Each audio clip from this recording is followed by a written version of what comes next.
નમસ્કાર વિદ્યાર્થી મિત્રો, ધોરણ 12 વાણિજ્ય વ્યવસ્થા ચેપ્ટર નંબર 6 દોરવણીની અંદર વિદ્યાર્થી મિત્રો આપણે અભિપ્રેરણના લાક્ષણિકતાઓ અને મોસ્ટ એમપી જે આપણો ગઈકાલે વિડીયોની અંદર જોઈ ગયા કે માસ્લોનો જરૂરિયાતોનો અગ્રતાક્રમ જે બોર્ડની પરીક્ષામાં અવારનવાર પરીક્ષામાં પૂછાતો હોય છે, તો એ ખાસ કરી નાખજો. હવે આ ચેપ્ટરનો અંતિમ મુદ્દો છે વિદ્યાર્થી મિત્રો, અભિપ્રેરણની અંદર એકમમાં કામ કરતા કર્મચારીઓને પ્રેરણાઓ કઈ કઈ રીતે આપવામાં આવે છે એ બાબતે વિશે આપણે આજે અભ્યાસ કરવાનો છે. તો એક છે નાણાકીય અને બિન નાણાકીય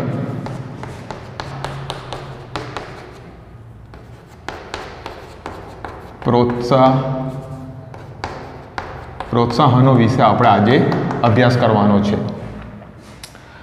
અભિપ્રેરણ શા માટે? તો એકમમાં કામ કરતા કર્મચારીઓને જો પ્રેરણા આપવામાં આવે તો એ વધુ સારી રીતે પોતાનું કાર્ય કરે, એ માટે એમને સતત મોટિવેટ કરતા રહેવું પડતું હોય છે. તો બે રીતે પ્રેરણા આપવામાં આવતી હોય છે, એક નાણાકીય અને એક બિન નાણાકીય પ્રોત્સાહનો. એકમમાં કામ કરતો કર્મચારી એકમની અમૂલ્ય મિલકત છે, આપણે જાણીએ છીએ. તો એને જીવંત વ્યક્તિ સાથે આપણે કામ લેવાનું છે અને એને એક્ટિવ રાખવા માટે, એને કાર્યશીલ રાખવા માટે એને આ પ્રકારની સુવિધાઓ, પ્રોત્સાહનો આપવા જ પડતા હોય છે. જો આપણે આ વસ્તુ બંધ કરી દઈએ, નાણાકીય અને બિન નાણાકીય પ્રોત્સાહનો આપવાનું, તો આની નકારાત્મક અસર ઊભી થતી હોય છે. માટે દરેક મોટા એકમે પોતાના એકમમાં કામ કરતા કર્મચારીઓને સાચવવા માટે નાણાકીય અને બિન નાણાકીય પ્રોત્સાહનો આપવા પડતા હોય છે. એની પાછળનું કારણ છે અગત્યનું અભિપ્રેરણ.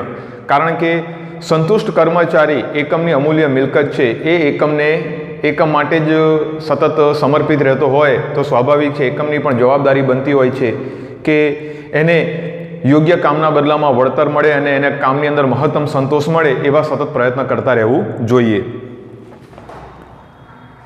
પ્રોત્સાહનો, જેને આપણે અંગ્રેજીમાં ઇન્સેન્ટિવ તરીકે ઓળખવામાં આવે છે, પગાર ઉપરાંતની સુવિધાઓ ઇન્સેન્ટિવ તરીકે ઓળખવામાં આવે છે. કર્મચારી તેમના કાર્ય પ્રત્યેની અભિરુચિ જળવાઈ રહે તેમજ તેમની કાર્યક્ષમતામાં સતત વધારો થાય તે ઉદ્દેશથી એકમના તેમના કર્મચારી વધુ કાર્ય કરવાની પ્રેરણા પૂરી પાડે છે. આ પ્રેરણાને પ્રોત્સાહન તરીકે ઓળખવામાં આવે છે. અંગ્રેજીમાં એક સરસ મજાની એની વ્યાખ્યા છે, incentive means which incite or has a tendency to incite action. Incentive આપવાથી કર્મચારી એક્ટિવ રહેતો હોય છે.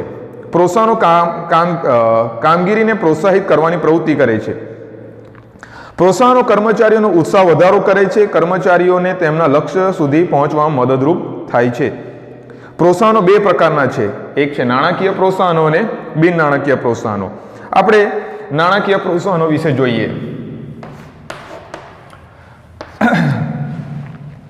તો નાણાકીય પ્રોત્સાહનોની અંદર આપણે વિદ્યાર્થી મિત્રો કે એવું પ્રોત્સાહન કે જ્યાં નાણાંનો સમાવેશ થયેલો હશે. દાખલા તરીકે પગાર ઉપરાંત કમિશન,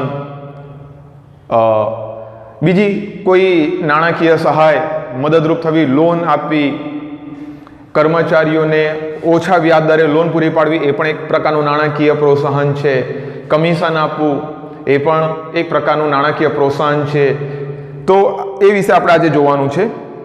નાણાકીય પ્રોત્સાહનો આવડત અને કુનેહ ધરાવતા કર્મચારીઓ કે કામદારોને વરદાન સમાન છે. જુઓ, પરંતુ એ કેવા પ્રકારના કર્મચારીઓને આપવામાં આવે છે? જે કુશળ અને સમર્પિત કર્મચારી છે, એવા કર્મચારીઓને આપવામાં આવે છે. કારણ કે નાણાકીય પ્રોત્સાહનથી તેમનો ઉત્સાહ, જુસ્સો અને આત્મવિશ્વાસ અને કાર્યક્ષમતામાં વધારો થાય છે. ચાર બાબતો આવીને વિદ્યાર્થી મિત્રો, જો એમનો આત્મવિશ્વાસ વધશે, એની કાર્યક્ષમતામાં વધારો થશે, એની જરૂરિયાતોને પૂરી કરવામાં આવશે, એનો જુસ્સો વધશે, કર્મચારીઓની આર્થિક સલામતી અને સામાજિક મોભો વધે છે. પ્રગતિશીલ અને વ્યવસાયિક અભિગમ ધરાવતા એકમના માલિકો પોતાના એકમમાં કાર્યરત કર્મચારીઓ કે કામદારોને નીચે મુજબની વિવિધ રીતોમાંથી કોઈપણ રીતે નાણાકીય પ્રોત્સાહનો પૂરા પાડતા હોય છે. તો અહીં આગળ જુદા જુદા નાણાકીય પ્રોત્સાહનો આપવામાં આવ્યા છે. અહીં આગળ આપણા પાઠ્યપુસ્તકમાં. તો એવું જરૂર નથી બધા મોટા એકમો બધા જ આપી દેતા હોય. આમાંથી કોઈ 2-3 નાણાકીય પ્રોત્સાહનો કુનેહ આવડત ધરાવતા કર્મચારીઓને આપવામાં આવતા હોય છે. પહેલું જોઈએ, નફામાં ભાગ. જો નફામાં ભાગ. હવે નફામાં ભાગની જો ઊંડાણમાં ચર્ચા કરીએ તો આપણે બધા જાણીએ છીએ વિદ્યાર્થી મિત્રો, એકમની જે વર્ષના અંતે જે નફો થાય છે એ બધો જ નફો સંચાલક મંડળ ઇક્વિટી શેર હોલ્ડરોને કે પ્રેફરન્સ શેર હોલ્ડર એને વેચી નથી નાખતો. અમુક રિઝર્વ પેટે પણ રાખવામાં આવતા હોય છે, અમુક નફાનું પુનઃરોકાણ પણ કરવામાં આવતું હોય છે, અમુક નફો એ રીતે પોતાના કર્મચારીઓને વહેંચવામાં આવતો હોય છે કે જે સમર્પિત કર્મચારીઓ છે, જે આવડત ધરાવતા, કુનેહ ધરાવતા, સતત કાર્યશીલ કર્મચારીઓ છે, એમને નફામાં ભાગ આપવામાં આવતો હોય છે. અને આ ઓફર એકમના કર્મચારીઓને નફો થાય એના પહેલાં આપી દેવામાં આવતી હોય છે કે તમે તમારા ટાર્ગેટ પ્રમાણે કાર્ય કરતા રહેશો તો તમને એકમ નફામાં આટલી ટકાવારી, એની કોઈ નિશ્ચિત ટકાવારી બનાવી દેવામાં આવી, એટલી ટકાવારી પ્રમાણે તમને વળતર ચૂકવવામાં આવશે. એકમને મળતો આર્થિક અધિક નફો એટલે જે સરપ્લસ પ્રોફિટ તરીકે ઓળખાય છે એ નિયોજક કે કર્મચારીઓના સંયુક્ત પ્રયાસનું પરિણામ છે. જો નિયોજક એટલે કે જે રોકાણકારો જે છે અને કર્મચારીઓ એનું પરિણામ છે. અધિક નફો થયો છે એની પાછળ સંચાલકનું આયોજન કે વ્યવસ્થા તંત્ર કે કર્મચારી વ્યવસ્થા, દોરવણી કે અંકુશ જ માત્ર જવાબદાર નથી. એકમમાં કામ કરતા કર્મચારીઓનો પણ એટલી જ મહેનત રહેલી છે, ત્યારે જઈને અધિક નફો થયો છે. નફામાંથી ચોક્કસ ભાગ, જો અહીંયા શબ્દ આવ્યો છે ચોક્કસ ભાગના સંદર્ભમાં મેં તમને કીધું કે એની કોઈ નિશ્ચિત ટકાવારી નક્કી કરવામાં આવી હોય, એના આધારે એને નફામાં ભાગ આપવામાં આવતો હોય છે. કામદારોને નાણાં સ્વરૂપમાં વેતન ઉપરાંત ચૂકવવામાં આવે છે, તેને નફામાં ભાગ કહે છે. વેતન ઉપરાંત નફામાં ભાગ આપવો. ત્યારબાદ છે બીજો નાણાકીય પ્રોત્સાહન, સહભાગીદારી. સહભાગીદારી. કોઈ એકમ એવું છે કે એકમમાં કામ કરતા કર્મચારીઓમાંથી જ કર્મનિષ્ઠ, પ્રામાણિક, કાર્યદક્ષ અને વફાદાર કર્મચારીઓને એવી ઓફર કરવામાં આવે કે વર્ષના અંતે તને સહભાગીદાર તરીકે તને લઈ લેવામાં આવે છે અને તને નફામાં ભાગ પણ આપવાનો છે. હવે સ્વાભાવિક છે, પગાર ઉપરાંતની સહુલિયત થઈ, પગાર તો એને મળવાનો જ છે, પરંતુ સાથે સાથે સહભાગીદારી તરીકે જે વળતર આપશે એ પણ એનો લાભ લેતો હોય છે. કર્મચારી કે કામદારોને એકમના માલિકી, સંચાલન, નફાની વહેંચણીમાં ભાગીદાર બનાવવામાં આવે તેને સહભાગીદારી કહેવામાં આવે છે. જો એક માલિકીમાં સહભાગીદાર બને એટલે નીતિ વિશે નિર્ણય લેવામાં પણ સહભાગીદાર બનતો હોય છે, સંચાલનમાં પણ સહભાગીદાર બનતો હોય છે અને નફાની વહેંચણીમાં પણ સહભાગીદાર બનતો હોય છે. એટલે સહભાગીદારના તો લાભાલાભ જ છે. સંચાલનમાં પણ એણે પોતાનો રોલ પ્લે કરવાનો છે, નફામાં પણ પોતાને ભાગ મળવાનો છે, ત્યારબાદ માલિક તરીકે પણ એને રોલ નિભાવવાનો છે. કર્મચારી કે કામદાર એકમના સહભાગીદાર બનવાથી એકમના માલિકને ઉત્પાદન વૃદ્ધિ અને ઔદ્યોગિક શાંતિ પ્રાપ્ત કરવાનું સરળ બને છે. કોઈ બિનજરૂરી ખર્ચાઓ નહીં થાય, કોઈ બિનજરૂરી ઝઘડાઓ નહીં થાય. તો ટૂંકમાં કહેવાનો ભાવ શું છે, સહભાગીદાર કર્મચારીઓને બનાવવાથી બધા જ કામો વ્યવસ્થિત રીતે આગળ થતા રહેશે. આ એક પ્રકારનું નાણાકીય પ્રોત્સાહન છે. ત્યારબાદ નંબર 3, બઢતી. બઢતીની ઓફર આપવામાં, બઢતી પણ એ નાણાકીય પ્રોત્સાહન છે. યાદ રાખજો વિદ્યાર્થી મિત્રો, તમને MCQ કે એક વાક્યમાં પૂછી શકે છે કે નીચે આપેલા વિકલ્પોમાંથી નાણાકીય પ્રોત્સાહન કયું છે અથવા તો કયું નથી.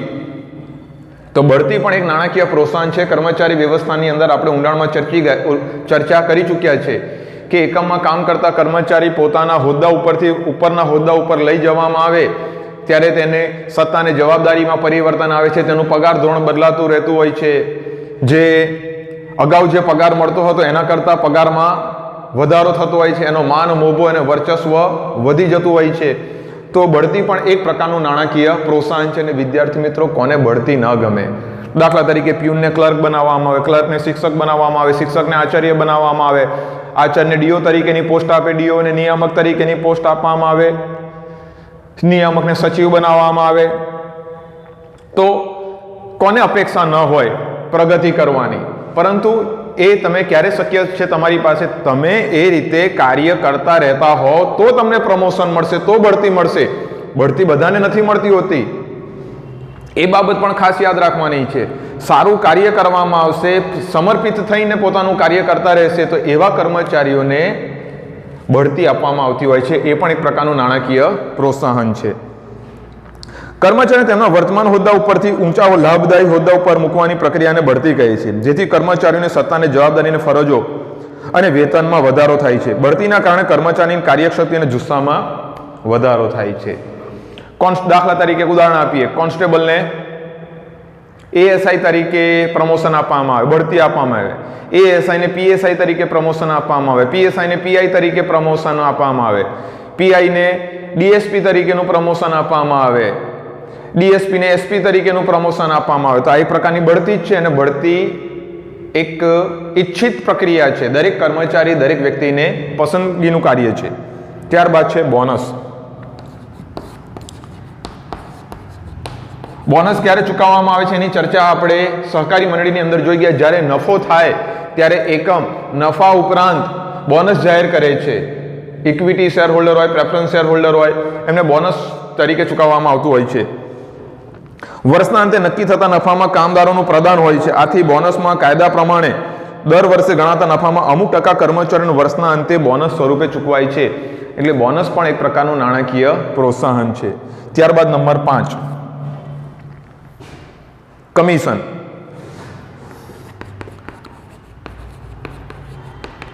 કમિશન ખાસ કરીને સેલ્સમેન હોય વિદ્યાર્થી મિત્રો, બજારીય પ્રવૃત્તિની અંદર કામ કરતા કર્મચારીઓને ખાસ કરીને કમિશન ચૂકવવામાં આવતું હોય છે. નિર્ધારિત કરેલા ટાર્ગેટને ઉપર જો એ લોકો વેચાણ કરશે તો એ લોકોને કમિશન ચૂકવવામાં આવતું હોય છે.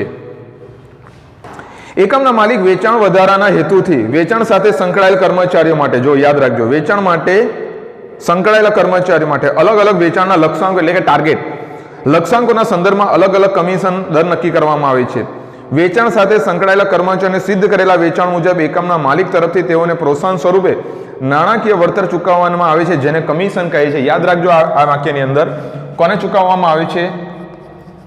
વેચાણ સાથે જોડાયેલા કર્મચારીઓને. એમનું એક લક્ષ્યાંક નક્કી કરવામાં આવેલું. દાખલા તરીકે 10,000 યુનિટ નું વેચાણ કરવાનું છે તમારે આ મહિનાની અંદર, ડિસેમ્બર મહિનાની અંદર. જો તમે ડિસેમ્બર મહિનાની અંદર 10,000 યુનિટનું વેચાણ કરશો તો તમને એકમ 5,000 રૂપિયાનું કમિશન ચૂકવશે. પરંતુ આ 5,000 તમને ક્યારે કમિશન મળી શકે છે? 10,000 યુનિટ. 10,000 યુનિટના સંદર્ભમાં તમે વિદ્યાર્થી મિત્રો સમજી શકો છો. દાખલા તરીકે બોસ નામની કંપની જે છે ઓટોમોબાઈલ સાથે સંકળાયેલી છે. ઓટોમોબાઈલ સાથે સંકળાયેલી હોવાના કારણે ડીઝલ છે, ગાડીના ટૂલ્સ છે, ઇક્વિપમેન્ટ છે, તો એ સાધનો દાખલા તરીકે બેટરી આવે છે તો 10,000 બેટરીનું એક મહિનાની અંદર જો સેલ્સમેન વેચાણ કરી નાખશે તો એને કેટલું પગાર તો આપવાનો જ છે વિદ્યાર્થી મિત્રો, પરંતુ એને પોતાનો ટાર્ગેટ પૂરો કરવાથી એને 5,000 રૂપિયા વધારાનું વળતર મળવા પાત્ર થશે. તો એને કમિશન તરીકે ઓળખવામાં આવે છે. ત્યારબાદ છે નંબર 7, ઇનામ. નંબર 6, ઇનામ.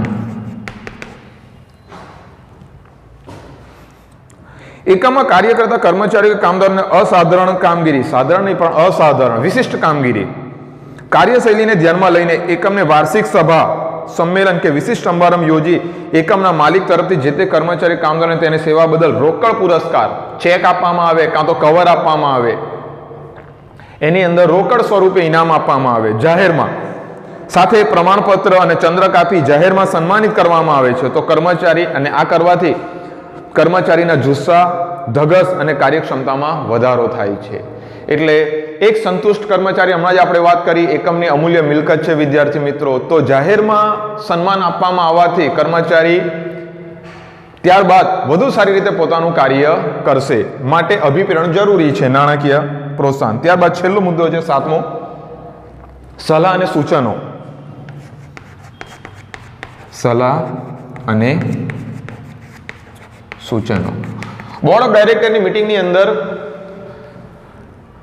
એકમમાં કામ કરતા કર્મચારીઓ, સંતુષ્ટ કર્મચારી, વફાદાર કર્મચારી, પ્રામાણિક કર્મચારી, કાર્યનિષ્ઠ, કર્મનિષ્ઠ કર્મચારી, એને એકમની અંદર બોર્ડ ઓફ ડાયરેક્ટર મિટિંગની અંદર સલાહ અને સૂચન તરીકે આમંત્રિત આપતો હોય છે. કામદારો ઉત્પાદનના કાર્ય સાથે સતત સંકળાયેલા હોય છે. તેઓ ઉત્પાદન પ્રક્રિયાને વધુ સારી રીતે કાર્યક્ષમ બનાવવા સલાહ અને સૂચનો એકમના માલિકો આપે છે, જે સૂચનો ઉત્પાદન પડતર નીચે લાવવામાં મદદરૂપ થાય છે. આવી સલાહ અને સૂચનો આપવા માટે કર્મચારીને નાણાકીય પ્રોત્સાહનો આપવામાં આવે છે. આવી સલાહ અને સૂચનો આપવા માટે કર્મચારીઓને જે તે સમયે જ રોકડ ચૂકવણી કરી દેવામાં આવતી હોય છે. એની પાસેથી સલાહ લેવામાં આવે. કોની પાસેથી? તળ સપાટીએ કામ કરતા કર્મચારી પાસેથી સલાહ લેવી. તમારા મનમાં એવો પ્રશ્ન ઊભો થાય તો ભાઈ એ પ્રત્યક્ષ કામ કરી રહ્યો છે, એને ખબર છે કઈ વસ્તુ કઈ રીતે તૈયાર થઈ રહી છે, એની પડતર કેટલી હોવી જોઈએ અને આ માર્કેટમાં કઈ રીતે વેચી શકાય, એ બધી બાબતનો ખ્યાલ એટલો છે ને કે એટલો સંચાલક પાસે પણ એટલું જ્ઞાન નથી હોતું. તો આવા વ્યક્તિને બોર્ડ ઓફ ડાયરેક્ટરની મિટિંગમાં બોલાવવામાં આવે, એની પાસેથી સલાહ અને સૂચનો પ્રાપ્ત કરવામાં આવે અને ત્યારે જ એને રોકડ સ્વરૂપે વળતર ચૂકવી દેવામાં આવે. તો એ પણ એક પ્રકારનું નાણાકીય પ્રોત્સાહન કહેવાય છે. તો આ બાબતો થઈ ગઈ વિદ્યાર્થી મિત્રો નાણાકીય પ્રોત્સાહનો. હવે આજે આપણે આ ચેપ્ટરનો અંતિમ મુદ્દો છે બિન નાણાકીય પ્રોત્સાહનો જોઈએ, જે પ્રોત્સાહનમાં નાણાં આધારિત નથી, જેમાં નાણું સમાયેલું નહીં હોય, પરંતુ નાણાં ઉપરાંત પણ ઘણી બધી સવલતો હોય છે. દાખલા તરીકે તમને રહેવા માટે મકાન આપવામાં આવે, તમને ઓફિસેથી તમારા મકાન સુધી આવવા અને જવા માટે બસની સુવિધા આપવામાં આવે. તો આ બધી પણ સુવિધાઓ છે, એ પણ બિન નાણાકીય પ્રોત્સાહનોમાં આવે. નાણાકીય આધારિત નથી તેવા પ્રોત્સાહનો બિન નાણાકીય પ્રોત્સાહનો કહે. બિન નાણાકીય પ્રોત્સાહનો પણ કર્મચારીઓ કામદારોનો કાર્યજુસ્સામાં વધારો કરે છે. એક છે પહેલું નોકરીની સલામતી. આ ખૂબ મારા અભિપ્રાય પ્રમાણે વર્તમાન સમયની અંદર ખૂબ જ જરૂરી અને અગત્યનો મુદ્દો છે વિદ્યાર્થી મિત્રો. તમે જે જગ્યાએ કામ કરો છો એ કામમાં તમને સંતુષ્ટ મળે છે, પરંતુ શું એ નોકરીની સલામતી છે?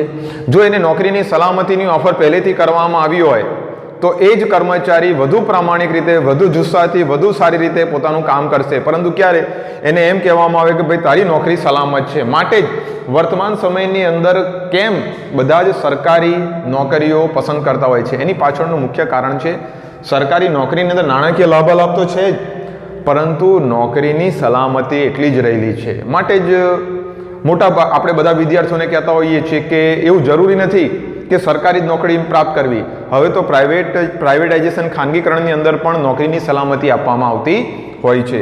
એટલે નોકરીની સલામતી એ બિન નાણાકીય પ્રોત્સાહન છે, કારણ કે આનાથી માનસિક શાંતિ મળશે કે રાત્રે ચેનો સુકૂનથી નીંદર આવે કે આપણી નોકરી સલામત છે. જો દિવસે દિવસે બજારની સ્થિતિ કેવી છે આપણે જાણીએ છીએ, પરંતુ નોકરીની સલામતી હશે તો માનસિક સંતુલન વ્યવસ્થિત રીતે જળવાશે, અને માનસિક સંતુલન યોગ્ય સ્થિતિમાં હશે તો પોતે પોતાનું કાર્ય સારી રીતે કરી શકશે. કર્મચારીઓને ફક્ત વેતન મળે તે અગત્યનું નથી, પરંતુ નોકરીની સલામતી પણ અગત્યની છે. નોકરીની સલામતી મળવાથી કામદારો ઉત્સાહથી કાર્ય કરવા પ્રેરાય છે, જેથી એકમના ઉત્પાદનમાં વધારો થાય છે. ત્યારબાદ છે કામની કદર. ત્યારબાદ છે કામની કદર અને સન્માન. આ નાણાકીય પ્રોત્સાહન નથી, પરંતુ કેવું છે? બિન નાણાકીય પ્રોત્સાહન. કર્મચારી જે કામ કરી રહ્યો છે એ કામની નોંધ લેવાઈ રહી છે અને એના કામની કદર કરવામાં આવી રહી છે અને એને સન્માન આપવામાં આવતું હોય છે. એ પછી જાહેરમાં પણ સન્માન આપવામાં આવે, બધાની વચ્ચે પણ સન્માન આપવામાં આવે છે, કાં તો પર્સનલી એને કેબિનમાં બોલાવીને પણ સંચાલક એને શાબાશી આપતો હોય છે, એના કામથી ખુશ છે એવા બે શબ્દો પણ એને બોલતો હોય છે. આનાથી કર્મચારીનો આત્મવિશ્વાસ વધે છે, એનો જુસ્સો વધે છે અને પોતે વધુ સારી રીતે હવે પછીથી કામ કરશે. માટે કામની કદર કરવી જોઈએ. એકમમાં કામ કરતા કર્મચારીઓની કામની કદર કરતા રહેવી જોઈએ, કારણ કે માનસિક બાબત છે, કારણ કે આપણે જીવંત વ્યક્તિઓ સાથે કામ લેવાનું છે. જે કર્મચારી એકમ દ્વારા નિર્ધારિત કરેલા ઉત્પાદનના લક્ષ્યાંકો સમયસર અને કરકસરપૂર્વક કાર્યક્ષમ રીતે સિદ્ધ કરતા હોય તેવા કર્મચારીને જાહેરમાં સન્માન કરવામાં આવે છે, જેથી આવા કર્મચારીઓ તો પ્રોત્સાહિત થાય છે, પરંતુ અન્ય કર્મચારીઓને પણ કામ કરવાની પ્રેરણા મળે છે. દાખલા તરીકે આપણે દર વર્ષે ઇનામ વિતરણનો કાર્યક્રમ રાખીએ છીએ, ત્યારે બધા જ વિદ્યાર્થીઓને તો સ્વાભાવિક છે ઇનામ નથી મળતા હોતા. 1 થી 3 વિદ્યાર્થીઓ, જે ટોપ 3 વિદ્યાર્થીઓને આપણે ઇનામ આપતા હોઈએ છીએ. આ ઇનામ આપવા પાછળના 2 કારણો છે. જેણે સખત મહેનત કરી છે એને સ્કૂલ તરફથી, મેનેજમેન્ટ તરફથી કે સરકાર તરફથી સારું પ્રોત્સાહન આપવામાં આવે છે, અભિપ્રાય આપવામાં આવે છે કે આવનારા દિવસોમાં વધુ સારી રીતે પોતાનું કાર્ય કરે. અને જે અન્ય વિદ્યાર્થીઓ છે, જે પાછલા વર્ષના 11મા ધોરણના દાખલા તરીકે વિદ્યાર્થીઓ છે, એ એને જોઈને એમ કહે કે આ સ્ટેજ ઉપર આપણે પણ પહોંચવું છે. એનાથી બીજાને પણ પ્રેરણા મળતી હોય છે. જવાબદારીની સોંપણી નંબર 3. જવાબદારીની સોંપણી.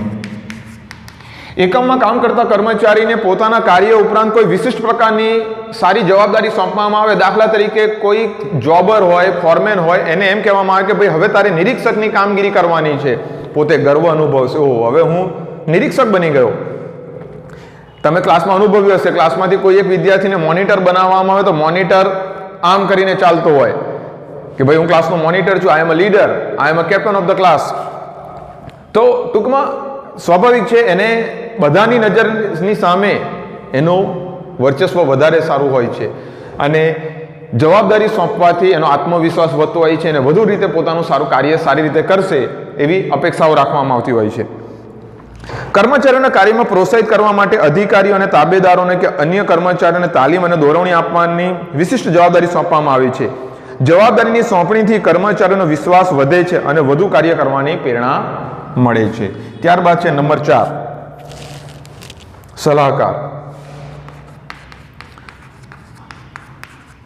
જો એક નાણાકીય પ્રોત્સાહનની અંદર આપણે સલાહકાર તરીકે પણ હતું અને અહીંયા પણ સલાહકાર છે, પરંતુ અહીંયા આગળ નાણાકીય વળતર નથી ચૂકવવાનું, પરંતુ તમે કલ્પના કરી શકો છો કે દાખલા તરીકે આપણે જનરલ વાત કરીએ, આપણે તો જો કે અભ્યાસ કરી રહ્યા છે, કોઈ નફાના હેતુથી કરવામાં આવતી પ્રવૃત્તિ, ધંધો, રોજગાર, વ્યવસાયની વાત થઈ રહી છે, પરંતુ ક્લાસનું ઉદાહરણ આપું તમને. ક્લાસમાંથી કોઈ એક વિદ્યાર્થીને ઓફિસની અંદર બોલાવીને મિટિંગમાં જો સામેલ કરવામાં આવે કે ભાઈ ક્લાસની પ્રગતિ વિશે આપણે, સ્કૂલની પ્રગતિ વિશે આપણે ચર્ચા વિચારણા કરવાની છે, તો ઓલો વિદ્યાર્થી ઘડીક તો એમ થઈ જાય કે સાહેબ તમે મારા કરતાં આટલા બધા અનુભવ્યો અને મને ક્યાં બોલાયો? તો આપણે એને કહી શકીએ કે નહીં, તું પ્રત્યક્ષ વિદ્યાર્થીઓ સાથે રહેતો હોય છે, તને વિશિષ્ટ ખ્યાલ છે, તારી પાસેથી અમે સૂચનોની અપેક્ષા રાખીએ છીએ. અને એ વિદ્યાર્થીને જ્યારે એના સૂચનો જ્યારે રજૂ કરતો હોય છે અને આપણે એનો સ્વીકાર કરતા હોઈએ છીએ, ત્યારે એ વિદ્યાર્થી ગર્વની લાગણી અનુભવતો હોય છે. આ જ બાબત એકમમાં લાગુ પડે છે. બોર્ડ ઓફ ડાયરેક્ટર તળ સપાટીના કર્મચારીઓમાંથી કોઈ અમુક કર્મચારીઓને મિટિંગમાં સામેલ કરી અને એમની પાસેથી જ્યારે સલાહ સૂચન લેવામાં આવે, ત્યારે જે કર્મચારીઓ પાસેથી સલાહ અને સૂચનો પ્રાપ્ત કરવામાં આવી રહ્યા છે, એ કર્મચારીઓનો કાર્યજુસ્સો વધતો હોય છે, એમને એક લાગણી, પ્રેમ અને એમનો આત્મવિશ્વાસમાં વધારો થતો હોય છે. એટલે સલાહકાર તરીકે એમને સામેલ કરવામાં આવે છે. જ્યારે કર્મચારીઓ શ્રેષ્ઠ કાર્યશૈલીનું સાતત્ય લાંબા સમય સુધી જાળવી રાખે, ત્યારે તેના અનુભવનો લાભ લેવા કાર્ય સંબંધી નીતિ ઘડવામાં તેના મંતવ્યો લેવામાં આવે છે. આમ થાય તો કર્મચારી પોતે કંપનીનો મહત્વનો હિસ્સો છે તેવું અનુભવે છે અને તે પ્રોત્સાહિત થાય છે. ત્યારબાદ છે નંબર 5, કલ્યાણકારક પ્રવૃત્તિઓ અને સુવિધાઓ. કલ્યાણકારી પ્રવૃત્તિઓ અને સુવિધાઓ. એકમમાં કામ કરતા કર્મચારીઓને વિવિધ પ્રકારની એમ્યુનિટી સુવિધાઓ પૂરી પાડવામાં આવતી હોય છે, જે તેમનું જીવન ધોરણમાં સુધારો લાવે, વધારો કરે, વધુ સારી રીતે પોતાની સુખ સગવડો પ્રાપ્ત કરવાથી જીવનશૈલીમાં સુધારો આવે એવા સતત પ્રયત્નો કરવામાં આવતા છે એકમ દ્વારા. કર્મચારીઓ માટે કરવામાં આવતી કલ્યાણકારી પ્રવૃત્તિઓ અને આપવામાં આવતી સુવિધાઓ પણ કાર્ય કરવા માટે પ્રોત્સાહિત કરે છે.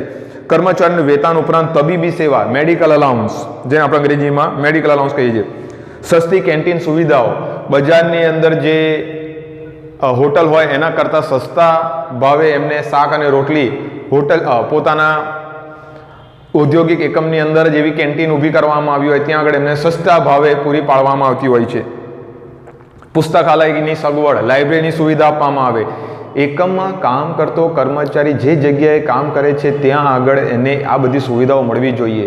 એને રિસેસ દરમિયાન પુસ્તકાલય છે, બે ઘડીક આરામ કરવા માટેની જગ્યા હોવી જોઈએ. એનું માનસિક જે સ્થિતિ છે એ લેવલમાં રહે, એક વધારે તાણ કે એવી સ્થિતિમાં ન અનુભવે કે જેથી કરીને એ માનસિક ક્રાંતિ અનુભવે કે મને અહીં આગળ મૂંઝારો થાય છે, મને મજા નથી આવતી. એને કામ કરવામાં મજા આવે એવા સતત પ્રયત્ન કરવાના છે. માટે પગાર ઉપરાંત ત્યાં બધી સુવિધાઓ છે, સરસ મજાનું વોશ બેઝિન હોવું જોઈએ, ટોયલેટ છે, બાથરૂમ છે, શૌચાલય છે, આ બધી સુવિધાઓ ઇનિશિયલ છે, જરૂરી છે. કારણ કે જો ત્યાં આગળ ગંદવાળો હશે વિદ્યાર્થી મિત્રો, તો તમે સમજી શકો છો કોને આવવામાં રહેવામાં મજા આવે. તમને તો કામ કરવાની મજા એવી જગ્યાએ આવે કે જ્યાં આગળ સ્વચ્છતા હોય. પગાર સહિતની રજાઓ, એવી રજાઓ આપવાની છે કે તમે રજા પાડશો પણ તમારો પગાર ચાલુ રહેશે. તો ઓલો કર્મચારી તો ખુશ થઈ જાય કે આ તો મજા જ આવી રાખે. રમતગમત અને મનોરંજનની પ્રવૃત્તિઓ, રમતગમતની પ્રવૃત્તિઓ પણ ત્યાં જોવા મળે આપણને. ફ્રી સમયની અંદર બાસ્કેટબોલ છે, વોલીબોલ છે, ક્રિકેટ છે, એવું પણ રમી શકે. Indoor game, outdoor game, carrom છે, ઇન્ડોર ગેમ તરીકે ઓળખાય છે, એવી ગેમોનું પણ ત્યાં આયોજન હોવું જોઈએ. દરમિયાન તાલીમ વગેરે જેવી અસંખ્ય કલ્યાણકારી પ્રવૃત્તિઓનો લાભ આપે છે. તેનાથી કર્મચારીને ખત, ઉત્સાહ અને કાર્યક્ષમતાથી પોતાનું કાર્ય કરે છે. ત્યારબાદ છેલ્લો મુદ્દો છે વિદ્યાર્થી મિત્રો, અન્ય પ્રોત્સાહનો. અન્ય પ્રોત્સાહનો. અન્ય પ્રોત્સાહનોની અંદર જોઈએ વિદ્યાર્થી મિત્રો, ઉપરોક્ત પ્રોત્સાહનો ઉપરાંત કર્મચારીઓના કાર્ય માટે પ્રોત્સાહિત કરવા બીજા અન્ય પ્રકારના પ્રોત્સાહનો પણ આપવામાં આવે છે, જેમાં રહેઠાણની સગવડ, હાઉસ રેન્ટ અલાઉન્સ. જે જગ્યા પર રહેતો હોય એવું અમુક તો સરકારી એકમો ક્વાર્ટર્સ પૂરા પાડતા હોય છે. એવું જરૂર નથી વિદ્યાર્થી મિત્રો સરકારી ક્વાર્ટર્સ જ સરકાર જ પૂરા પાડે છે. મોટા મોટા ઔદ્યોગિક એકમો પણ પોતાના કર્મચારીઓને વર્તમાન સમયમાં રહેવાની સુવિધાઓ પૂરી પાડે છે. જીવન વીમાની સેવાઓ, એમના વીમા ઉતરાવવામાં આવતા, બાળકોના શિક્ષણની ફી, એજ્યુકેશન અલાઉન્સ, પુસ્તકો, ઘરેથી ધંધાકીય કામ સુધી આવવા જવાની, વાહન વ્યવહારની સુવિધાઓ વગેરે પણ પૂરી પાડવામાં આવે છે. તો આ બધી અન્ય બિન નાણાકીય પ્રોત્સાહનોની અંદર સામેલ છે. આ બધી જ પ્રવૃત્તિઓ વિદ્યાર્થી મિત્રો યાદ રાખજો, અભિપ્રેરણનું એક અગત્યનું અંગ છે. દોરવણીના તત્વોની અંદરથી વિદ્યાર્થી મિત્રો બે જ મુદ્દા અગત્યના છે અને એ આવનારી બોર્ડની પરીક્ષાની અંદર અગત્યના છે. એક છે નિરીક્ષણ અને એક છે અભિપ્રેરણ. બાકીના જે બે મુદ્દાઓ જે છે માહિતી સંચાર અને નેતૃત્વ, એ આપણા અભ્યાસક્રમમાંથી હાલ પૂરતું એટલે કે આ વર્ષ પૂરતું શિક્ષણ વિભાગે આપણા અભ્યાસમાંથી રદ કરેલું છે, એટલે આપણે અત્યારે ચલાવતા નથી. આવનારી એકમ કસોટીમાં મેં જેટલા બી મુદ્દા તમને સમજાવ્યા છે વિદ્યાર્થી મિત્રો, એ તમારે સારી રીતે વ્યવસ્થિત રીતે તૈયાર કરી નાખવાના રહેશે. હવે પછી આપણે જ્યારે વિદ્યાર્થી મિત્રો નેક્સ્ટ ટાઈમ ભેગા થઈશું ત્યારે આના પછીનું એક નાનું એક ચેપ્ટર છે 7મું અંકુશ શરૂ કરીશું. Have a nice day.